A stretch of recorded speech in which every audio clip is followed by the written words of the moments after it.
All right, hello, and welcome to another episode of Tough Love Marketing, where you'll get direct marketing advice in 5 minutes or less.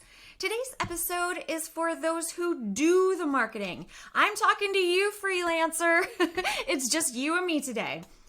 As freelancers, we are quite used to potential clients grilling us on our credentials, and it's totally understandable because most businesses and brands have been screwed at one time or another. And that's a topic for another video. But we also need to take control of our independent work life and get to know these businesses and brands too.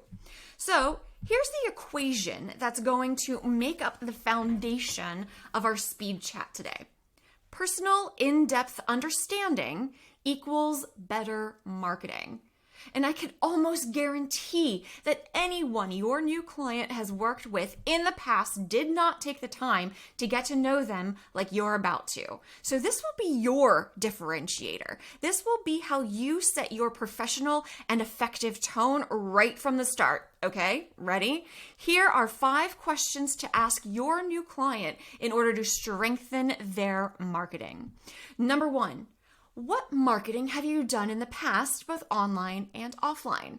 So it's important to understand the whole picture of what a client has been through and tried already. Oh, you will get into the nitty-gritty later, that's a given, but right now, while you're in this initial phase of setting baselines and planning, you need to know the entire scope.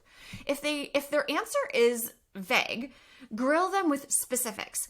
Have you ever tried direct mail, YouTube, sending emails, things like that to help jog their memory?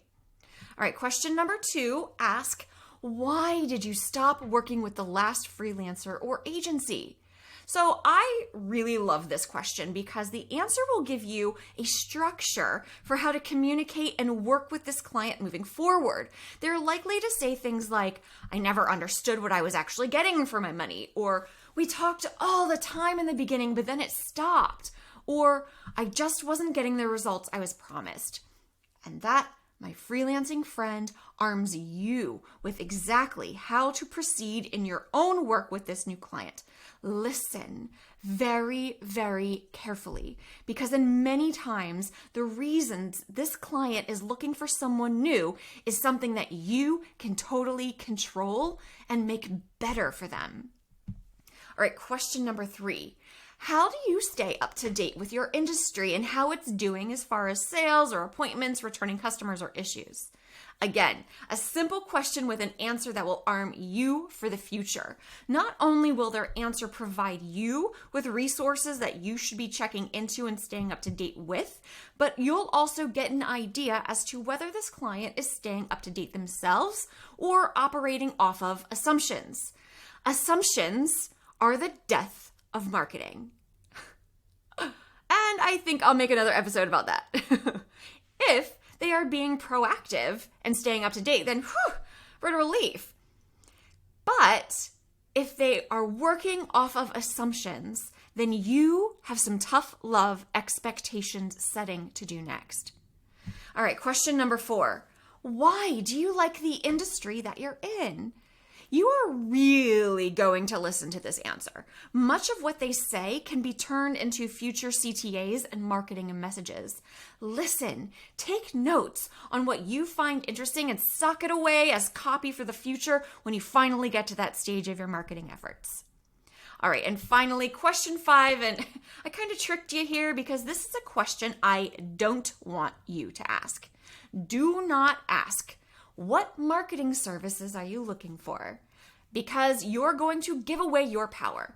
When you say services, you mean channels, but that's not always a great term to use at the beginning of working with someone new.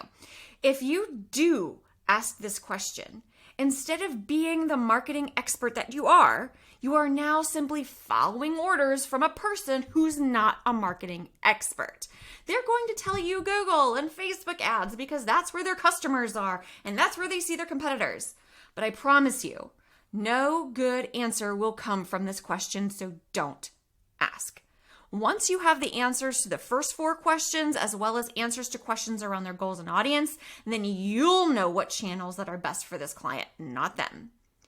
All right, thanks for hanging in there. I'm grateful you could spend a few minutes with me today. There's plenty more to come, and I will see you next time.